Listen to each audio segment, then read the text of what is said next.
Welcome aboard, everybody. Dr. Peter Glidden here with you on Metaphysical Thursday, 13th day of March 2014. Welcome aboard to another live edition of Fire Your MD Now. Now, on Thursdays, we talk about things that are a little bit outside of the ordinary, things that are of the nature of metaphysical phenomena. Love, I think, is perhaps the most unexpected example of a metaphysical phenomenon. If you've ever told anybody you love them, you are a practicing metaphysician, because it is impossible to prove, in fact, that you love someone. You can't prove it. And by definition, metaphysical phenomenon are those things which are outside of science's ability to explain. Those things which are outside the bounds of science. If it can't be measured, objectified, or somehow, visualized and proven with a repeatable experiment, as far as Western science is concerned, it exists in the realm of fancy. And MDs, most medical professionals, in the realm of reductionistic medicine, and quite frankly, all PhD candidates around the world, practicing PhD people around the world, are of the opinion that metaphysics is nonsense, just nonsense. So we're going to talk about this today in the context of Tibetan medicine. You don't hear very much about Tibetan medicine. It's a type of medicine that is very, very, very under-practiced here in the United States. Of course, the closer you get to Tibet, the more and more it's practiced. But since the Chinese invaded Tibet, traditional Tibetan medicine is going the way of the dodo bird. In any event, I'm going to read you today an excerpt from an article. This article was written by Dr. Richard Selzer in an article that he wrote called Mortal Lessons by Dr. Richard Selzer, MD. Here we go. The story of Yeshi Danden. On the bulletin board in the front hall of the hospital where I work, there appeared an announcement. Yeshi Danden, it read, will make rounds at 6 o'clock on the morning of June 10th. The particulars were then given, followed by a notation. Yeshi Danden is personal physician to the Dalai Lama. I joined the clutch of whitecoats waiting in the small conference room adjacent to the ward selected for the rounds. Yeshi Danden, we are told, will examine a patient selected by a member of the staff. The diagnosis is unknown to Yeshi Danden, as it is to us. We are further informed that for the past 2 hours, Yeshi Danden has purified himself by bathing, by fasting, and by prayer. Having breakfasted well, I had performed only the most desultory of ablutions, and having given no thought at all to my soul, I glanced furtively at my fellows. Suddenly, we all seemed a soiled, uncouth lot. The patient had been awakened early and told that she was to be examined by a foreign doctor and had been asked to produce a fresh specimen of urine. So when we enter her room, that woman shows no surprise. She has long ago taken on that mixture of compliance and resignation that is the facies of chronic illness. This was to be yet another in the endless series of tests and examinations. Yeshi Danden steps to the bedside, while the rest of us stand apart, watching. For a long time he gazes at the woman, favoring no part of her body with his eyes, but seeming to fix his glance at a place just above her supine form. I, too, study her. No physical sign or obvious symptom gives a clue to the nature of her disease. At last he takes her hand, raising it in both of his own. Now he bends over the bed in a kind of a crouching stance, his head drawn down into the collar of his robe. His eyes are closed as he feels for her pulse. In a moment, he has found a spot, and for the next half hour he remains thus, suspended above the patient.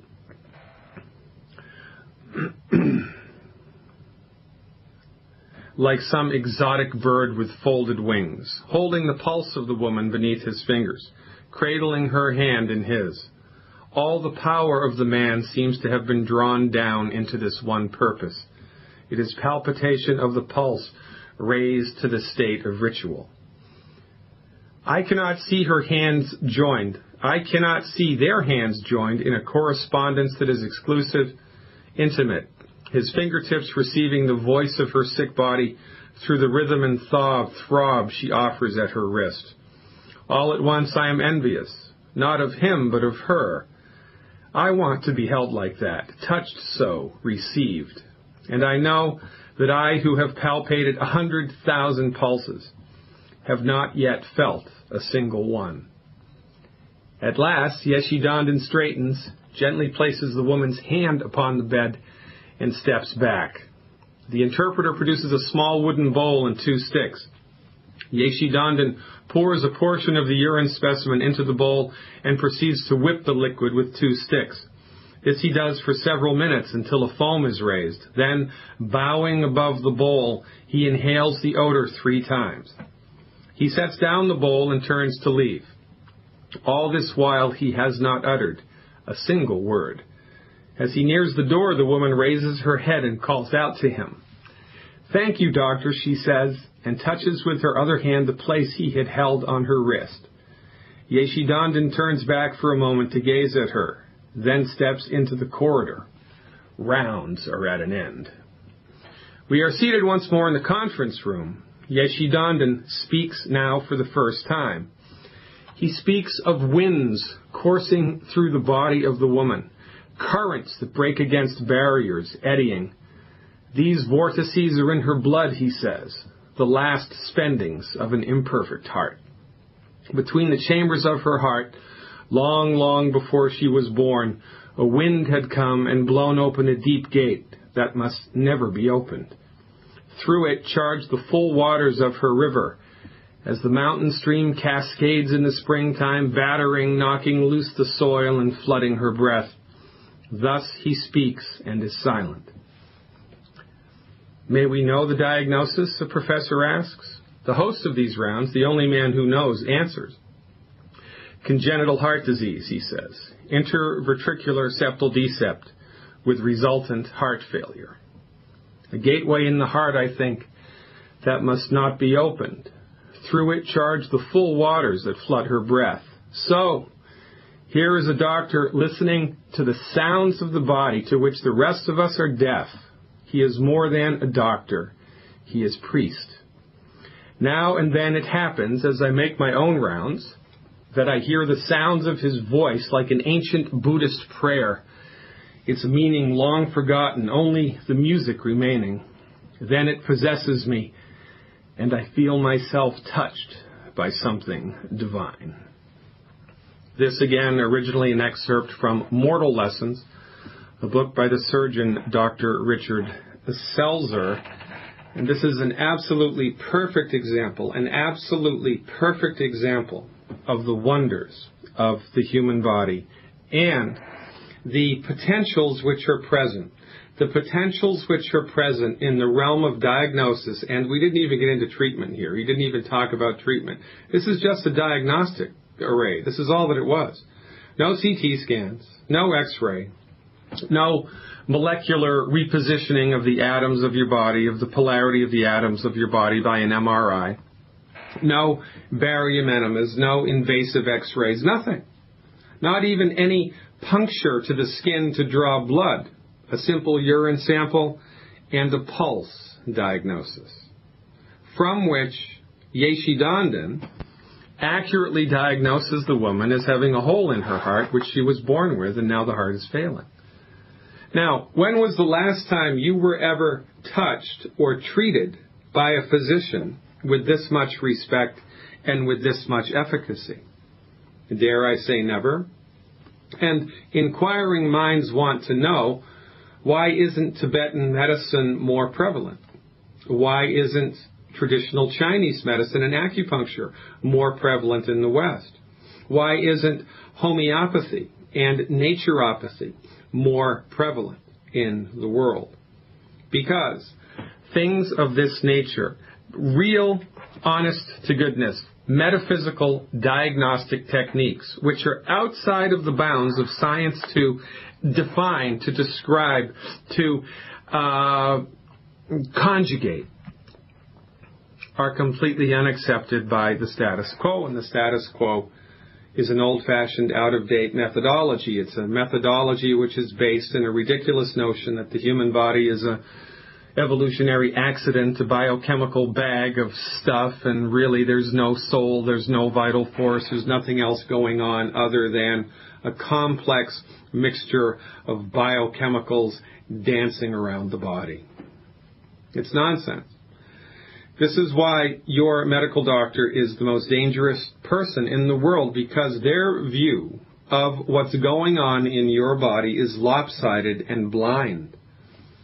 Your medical doctor, bless his or her heart, they may be the nicest person in the world, but they're trained in a methodology which is inconsistent with the reality of the human being.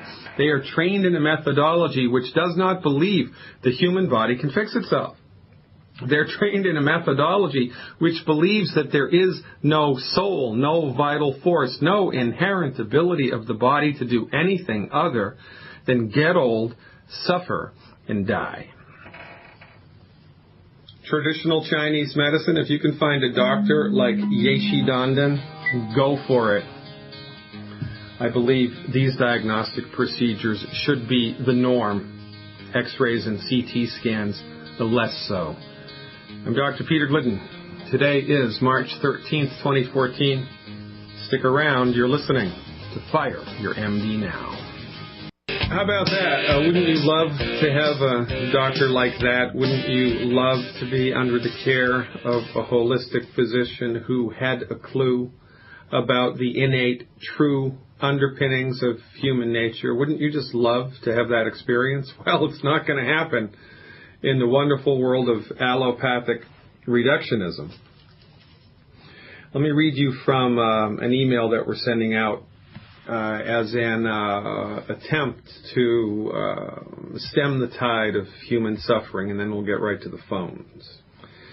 Dear friend, valued customer, fellow health freedom fighter, future success story.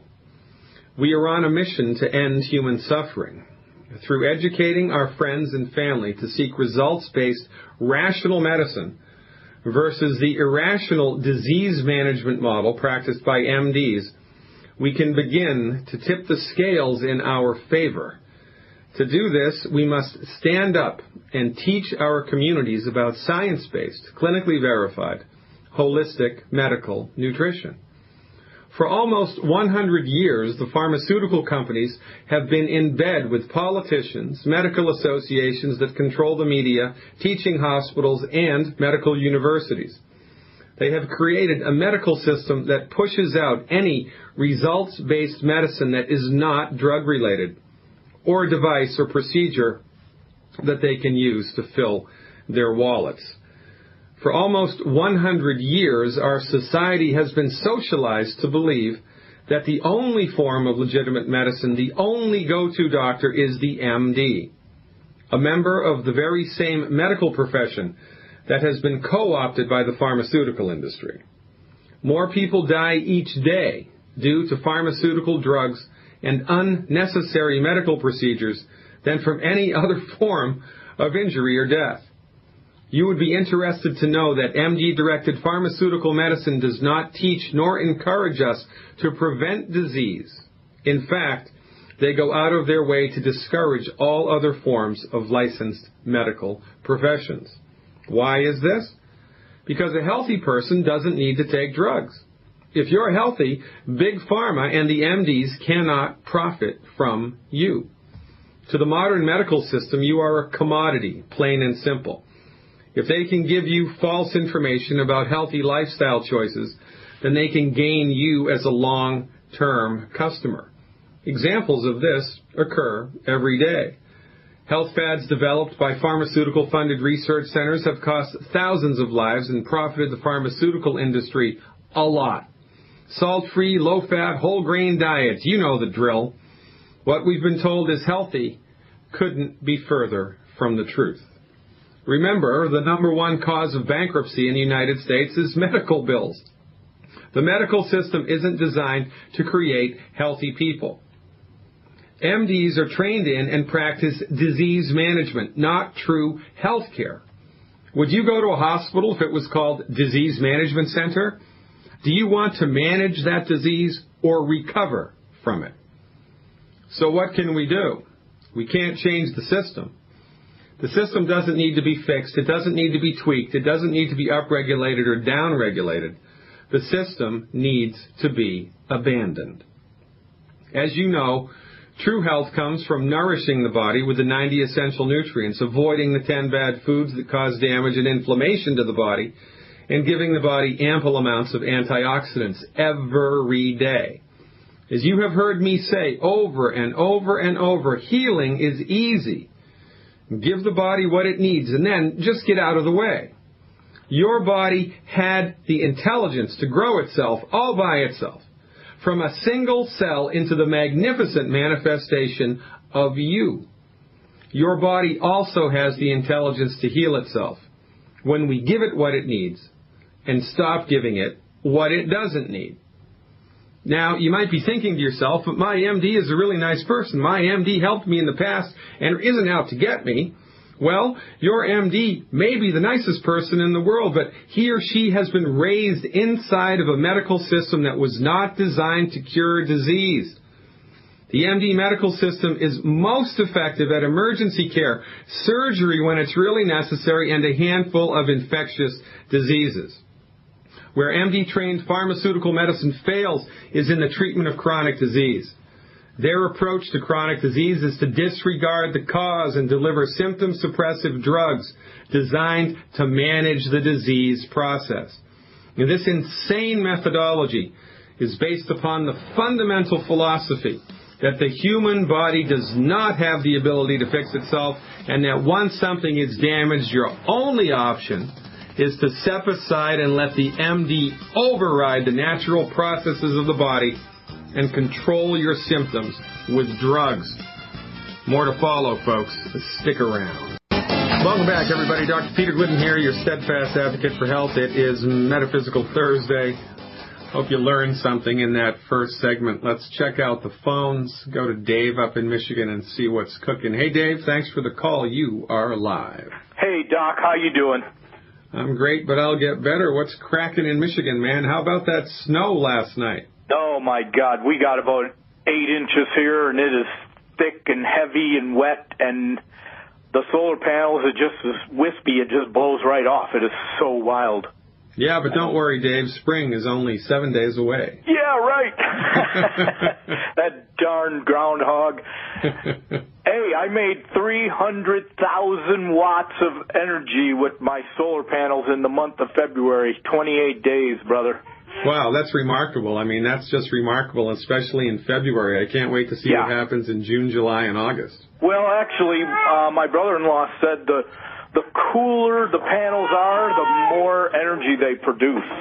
Isn't that interesting? Yeah, so it'll probably be about the same. I'm getting my highest day was almost 38 kilowatts. Wow. Yeah, and you know, we still have pretty short days, so I was. Now, how long can your batteries hold on to a full charge? Well, it's hard. I'm legally blind, so I haven't figured out how to run that system control panel to see all that information yet. Yeah. We just go down every day and write down what we produced that day. And I know the batteries I can run, everything that I have in my control panel for 3 days. What happens every morning, the panels or the batteries get topped off, and fully charged. That's what happens first. And then you start producing. But you also are running while you're charging those batteries. So I get 3 days. You gotta love it, man. That's pretty incredible. Well, there you go. Hey, Dave, man, thanks so much for the phone call. What's up?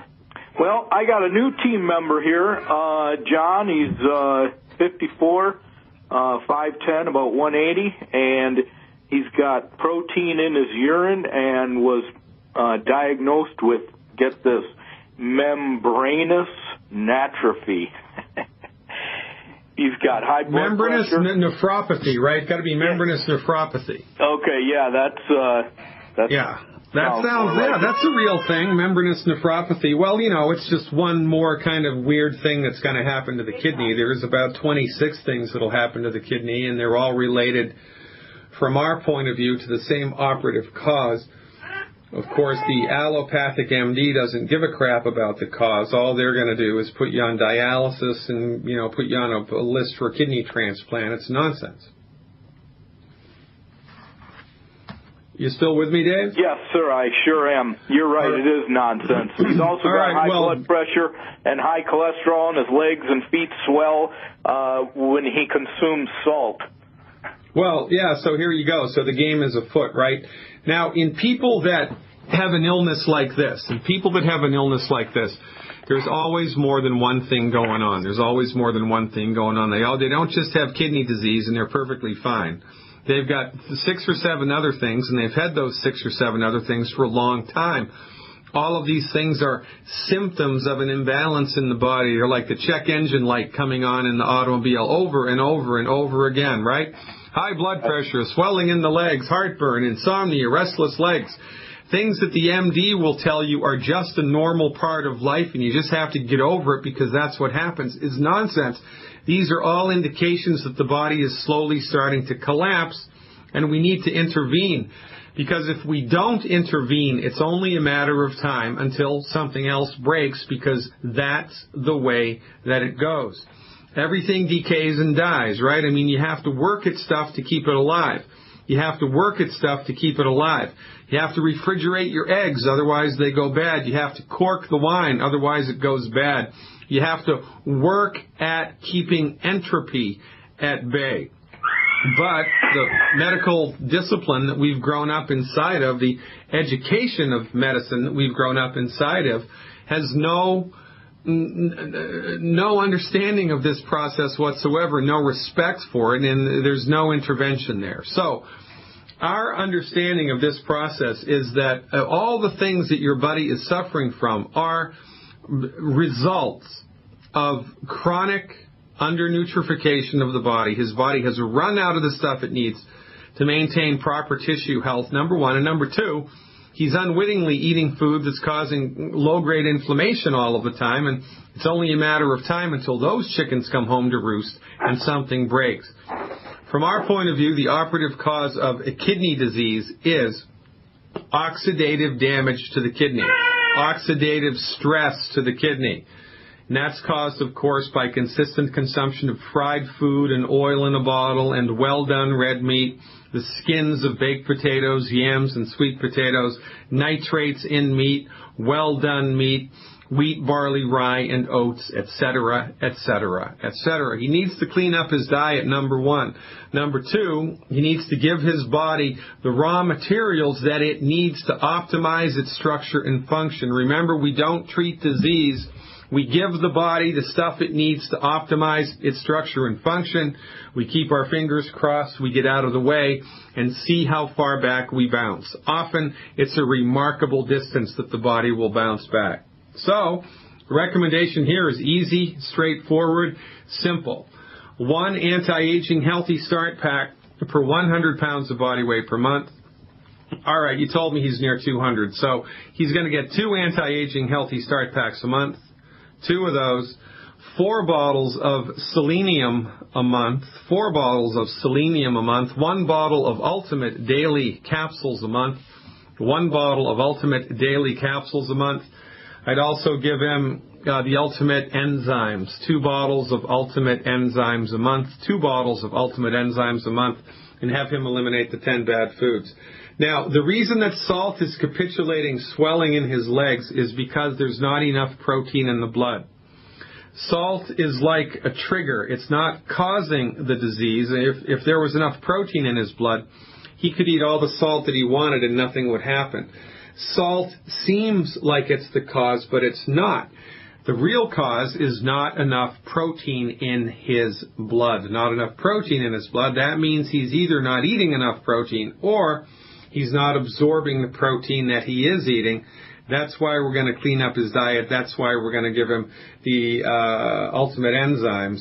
And you need to encourage him to go crazy for protein. Every time he eats food, half of the stuff on the plate needs to be protein. And, of course, the protein that all other proteins are compared to is the chicken egg. So that's what we want to do. Go crazy for chicken eggs, mixed salted nuts, steak, hamburger, chicken with the skin, etc., etc., etc. Hook him up with these products, Dave. Change his diet, change his life, and have him call us back every couple of weeks with a report. Also, anybody that has high blood pressure, when they get on board with a lifestyle change like this, the intention of which is to optimize the body's ability to recover its health, they need to be measuring their blood pressure regularly. Need to be measuring their blood pressure regularly, because if the program works, when the program works and the blood pressure starts to normalize, the drugs that he's taking are going to push the blood pressure too low, and too low blood pressure is a big bad voodoo daddy. It can kill you. Too low blood pressure. So he needs to be monitoring his blood pressure on a regular basis, and when the numbers start to dip, he needs to consult a medical professional about how he can safely withdraw from his blood pressure meds.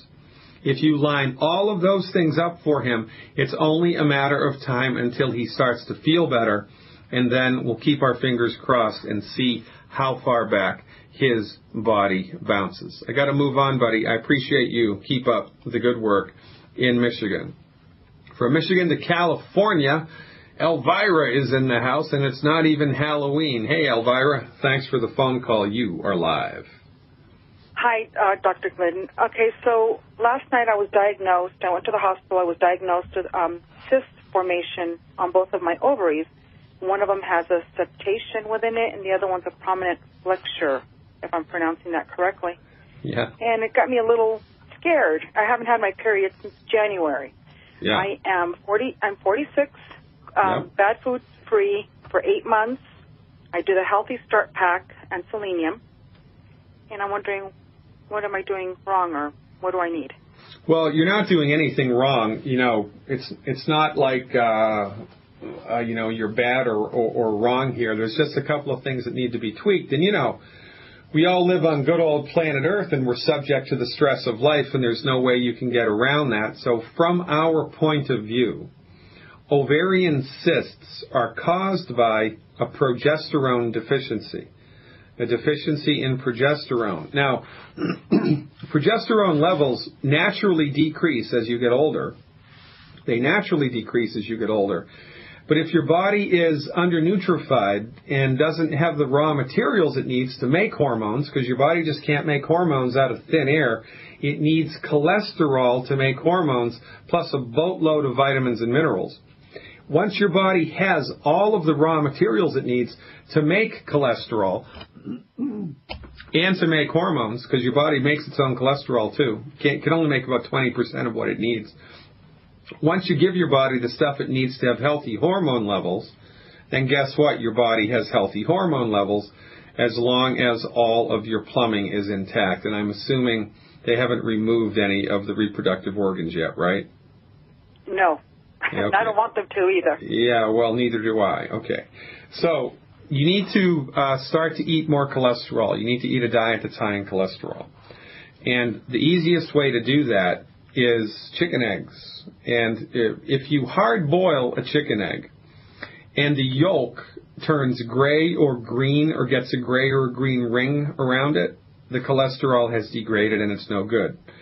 So if you can figure out how to hard boil an egg to maintain the yolk as bright yellow, you're good with the cholesterol there. Otherwise, we soft scramble eggs so they're wet, not dried out and rubbery, but they're wet and moist in a fry pan with butter, not with oil or Pam, but with butter or lard, quite frankly. You can use lard if you've got some. Or we soft boil them or we poach them. Either way, we add butter to them and salt when we eat them. And that's the single easiest, least expensive way to get cholesterol into your body in a higher amount. full-fat milk, full-fat yogurt, chicken with the skin, meat, hamburger, right, cooked rare, steak cooked rare or medium rare. These are all high cholesterol donors, and you need to be leaning that way. Now, you're not taking any cholesterol-lowering statin drugs, are you? I'm on no drugs at all, no. And you never have been, right? No. Mm-hmm. Yeah, okay, good. So that's the only thing you need to do here is you need to increase your cholesterol intake. And I have to tell you, it took my body 4 years of being gluten-free before and being nutrified with Dr. Wallach's program before my digestive tract straightened out and acts in a fashion that I would consider normal. It took 4 years. Right? And how old are you? 46. I just turned 46. Yeah, so happy birthday. So, you've got 45 years of damage to fix, right? I mean, you've been with us for a while. God bless you. But we've got decades of damage to overcome. It will happen for you. It will happen. It's just a matter of time. In the meantime, more cholesterol, you should be good to go. I appreciate your phone call. Thank you very much. Stick around, folks. We're going to New Jersey next. We're back, everybody. Thursday, March 13th, 2014. I'm Dr. Peter Glidden, welcoming you to another live edition of Fire Your MD Now. Let's go to New Jersey and see what Maureen is up to. Hey, Maureen, thanks for the phone call. You are live. Hi, Dr. Glidden. Thank you for taking my call. I'm calling for a friend of mine. Her name is Eileen. She is 55 years old. She is 5'1", 190 to 200 pounds. And she was recently, and I say recently, January 25th of this year, hadn't been feeling well. She went to a doctor, and after some testing, this doctor in Pennsylvania said he believed she had leukemia, and he believed it was chronic heading towards acute. He didn't have a protocol for her because he said some of the tests weren't conclusive, and he was a little puzzled. Just recently, she's at a hospital in Hershey, as we speak, and yesterday she was diagnosed with chronic, really heading definitely towards acute, and their protocol is 5 to 7 days of leukemia, of chemo, and then they would like her to stay in the hospital for 4 weeks because, as we know, it's going to lower her resistance, and she'll be, in danger of severe infection. So that's where we are, and I just wanted to know what you might recommend as a protocol for her as far as the longevity products.